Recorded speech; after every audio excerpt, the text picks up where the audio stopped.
What describe the nature of your farm? Okay, our farm probably is best described as a typical New England multi-faceted business. We begin our springtime with garden center activities, annuals, perennials, nursery stock, gardening supplies. Uh, we also, within our farm market, operate a commercial farm, a commercial kitchen, where we can produce products that some of which can be derived from the production of our own crops later in the season. Prior to that, we'll purchase and prepare other food products. We run a full-scale farm market offering fresh produce, meats, milk, and fish. We have a unique agreement with a fish vendor right off the docks in Boston to come in 3 days a week and carry an outstanding product. Our core business, however, is based upon the crops that we grow, and we grow almost 65 acres of crops atypical to New England. Everything from strawberries and asparagus all the way to corn to zucchini. We have a variety of crops. And the important part of our farm is that we retail. We sell all of our crops directly to our customers. Products that you produce, do you use any types of fertilizers or pesticides on your farm? Yeah, this is a question that's often asked of us by our customers, because most of our customers have gone out of their way to come to our farm to buy our products. And it's a very good question. We supply the nutrient needs of our crops through the use of fertilizers. The application of these nutrients can either be in the soil or foliar, meaning they can be applied to the foliage directly. They can be from a source of synthetic or organic, or a combination of both. But all crops need to have a nutrient supply. There has to be a nutrient that somehow becomes available to the plant or to the crop in order for it to grow. Carolyn, I think you asked about pesticides. Mm-hmm. Yes. Okay. We practice what we call integrated pest management, and as you may know, there are many pests that attack crops. Pests are not limited to insects. Pests also refer to weeds that will strangle out crops. That pertains to many types of diseases that will cause what we call blights, rust, molds, and destruction of crops. Even pestilence such as birds, crows eating the corn seed, or deer eating almost every crop can be regarded as a pest problem. So we control our pests through mechanical means, meaning that many of our crops see no herbicides. A herbicide is a pesticide used to control weeds. We keep a fleet of 24 handheld hose that my 25 or 6 employees during the summer may use to weed instead of using chemicals. Some of the insecticides, those pesticides used to control insects, also can be synthetic or organic. We use a variety of both.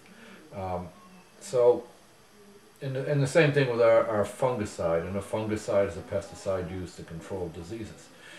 We use a variety and a multiple number of attacks to keep our pestilence and our pest problems at a minimum. Mm-hmm. And do any of these pesticides affect the crops negatively at all? When the pesticides are used in accordance to directions, and we call it adhering to the label, because every pesticide, organic or inorganic, comes with an application